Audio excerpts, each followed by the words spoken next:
हाय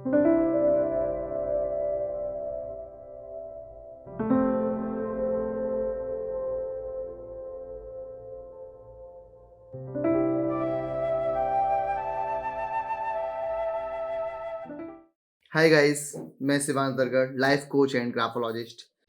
तो आज मैं बताने जा रहा हूँ आपको कि ग्राफोलॉजी क्या है। बेसिकली ग्राफोलॉजी को कैसे देखा जाता है, कैसे देखेंगे, और ये साइंस कैसी है। जिस तरीके से हमारी एस्ट्रोलॉजी होती है, इस समय से नक्षत्र यहाँ आया, ये चीज़ यहाँ आई। ग्राफोलॉजी कार्मिक साइंस है। ये पर्सनैलिटी डेवलपमेंट की साइंस है। इसमें कुछ अल्फ़ाबेट्स होते हैं। अल्फ़ाबेट्स में सारे अल्फ़ाबेट्स को हम 3 भागों में डिवाइड करते हैं, जैसे अपर जॉन, मिडिल जॉन और लोअर जॉन। अब लोअर जॉन मान लीजिए एग्रेसिवनेस के लिए जाना जाता है, मिडिल जॉन फूड के लिए जाना जाता है, अपर जॉन माइंड रीडिंग के लिए जाना जाता है। इन सब चीज़ों को देखना पड़ता है। फिर एक अलग अल्फ़ाबेट का एक अलग मतलब भी होता है कि एस फॉर ये, टी फॉर ये, यू फॉर ये, ए फॉर ये। इन सब चीज़ों का मिक्सचर है। अब जरूरी नहीं है कि अल्फ़ाबेट बेस ही हो। इसमें पेज जो एक A4 साइज का पेज होता है, उसमें भी ये देखा जाता है कि ये व्यक्ति कैसे लिख रहा है, इसका मार्जिन कितना है, मतलब एक अल्फ़ाबेट कितनी जगह ले रहा है, साइज कितना है। साइज के बाद आता है कि 2 लाइनों के बीच में कितना गैप है।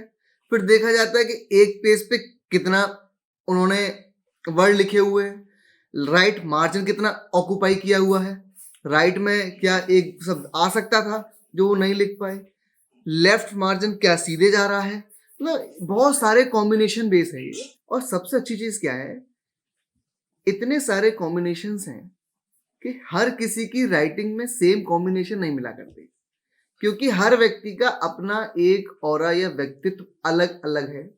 और हर व्यक्ति का अपना व्यक्तित्व अलग होने के कारण उन अल्फ़ाबेट्स की जो डिजाइन है वो अलग अलग है। स्वाभाविक सी बात है, अलग होगी ही। अलग होने के कारण हर किसी का एनालिसिस अलग अलग होता है। देखिए, जरूरी नहीं है इसको हर किसी को एनालाइज करिए। जैसे ये कार्मिक साइंस है, मैंने बोला आपसे कार्मिक कार्मिक मतलब कि जैसा आप कर्म करोगे। अब अगर आप एक फॉर्मेशन ऑटोमेटिकली मान लीजिए कुछ भी इस तरीके से बनाते हैं, मैं इसको नीचे दिखा दूंगा कि इस तरीके से बना हुआ है, इसका मतलब है इसमें क्लॉ आ गया। क्लॉ आ गया मतलब क्या हो गया? क्या आपके साथ किसी ने चोरी की? आपकी पूंजी पे किसी ने आपको जब्त कर लिया या आपसे छीना झपटी कर ली गई। तो अब आप तो नहीं चाहते कि आपके साथ चोरी हो या आपके घर में से कोई चोरा के कुछ ले जाए। आजकल चोरी खैर बदल गई है, आजकल चोरी घर में चोरा के नहीं लेते हैं लोग, उधार लेके नहीं दे रहे हैं। ये भी एक क्रॉ में आता है कि किसी ने आपसे उधार लिया और वो आपको पैसे वापस नहीं कर रहा, या उसके पास है नहीं, या वो ताकतवर है आपसे, आप उससे ले नहीं पा रहे हैं। अगर हम इस क्लॉ को हटा देंगे अपनी हैंड राइटिंग से, हम उसको सीधा ये बनाने लगेंगे, ये चीज आपके साथ नहीं होगी। तो कार्मिक है दिमाग। अब कार्मिकता क्या है, इसको थोड़ा सा और एक्सप्लेन में समझते हैं आज। कार्मिक साइंस का मतलब क्या है? देखिए, आपका ना जो हाथ माइंड से कनेक्ट है। आप यहाँ सोचते हैं कि मुझे क्या करना है, मुझे क्या लिखना है, ये हाथ वो लिख देता है। ये बात बिल्कुल सही है कि हाथ लिखता है। अगर इसकी ये रिवर्स थेरेपी है, लाइफ में जल्दी ग्रोथ होने के लिए है ये। आप जब कुछ लिखोगे तो ये दिमाग को भी सिग्नल जाएगा। हालांकि दिमाग और हाथ दोनों पे लड़ते हैं आपस में। ग्राफोलॉजी में हम ये नहीं कहते कि जो आप लिख रहे हो, जो नया शब्द बना रहे हो आप, कि वो आपके साथ होगा। देखिए, पुराना वो माइंड का थॉट है, वो पुराना जाएगा नहीं। लेकिन जब आप नया लिखने लगोगे तो वो चीज भी आपके साथ आ जाएगी। हो सकता है क्लॉ हटाने से पुराना पैसा आपका नहीं मिला, लेकिन कोई नया पैसा आपका मारा नहीं जाएगा। ये सबसे बेहतरीन चीज है कार्मिक साइंस होने के कारण। और कुंडली में आपके कुछ भी लिख रहा हो, जब आप बार बार उसका प्रयास करोगे, निरंतर उसको लिखोगे, और ये प्रक्रिया लिखने की हमारी लगभग तब तक रहती है जब तक कि आपके ऑटोमेटिक व्यवहार में वो चीज ना आ जाए। जब तक सोते हुए भी अगर कोई आपसे कुछ बनवाए तो सेम वही चीज बन जाए। ये नहीं कि पुरानी वाली चीज फिर ही बन रही है। अगर आपसे किसी ने सोते हुए बनवाया और आप पर किलो ही बना, तो हमें प्रैक्टिस और करनी है। इस प्रैक्टिस का कोई दायरा नहीं है कि आप 5 मिनट करेंगे या 10 दिन करेंगे, 21 दिन करेंगे या 90 डेज करेंगे।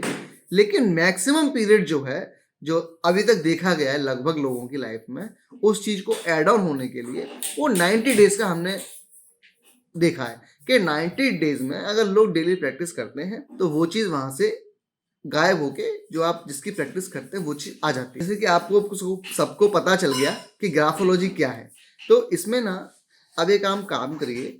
अगर आप अपने बारे में कुछ भी जानना चाहते हो कि मेरा हैंड राइटिंग कैसा है, मेरा सिग्नेचर कैसा है, एक हमें A4 साइज का पेपर लीजिए, उसमें अपने बारे में, सेल्फ के बारे में लिखिए। सेल्फ के बारे में आपको इसलिए लिखने के लिए कहा जाता है क्योंकि सेल्फ के बारे में लिखते समय हमें सोचना नहीं पड़ता, हमें कहीं से देखना नहीं पड़ता। और जब हम सोचेंगे नहीं कहीं से, जब हम देखेंगे नहीं कहीं से, तो इसका लाभ क्या होगा? इसका लाभ होगा कि आप नेचुरल जो आप लिखते आ रहे हो, जो माइंड में थॉट्स हैं, वही उसमें लिखे जाएंगे, जिससे एक थेरेपी देने में या एक एनालाइज करने में बहुत आसानी होती है।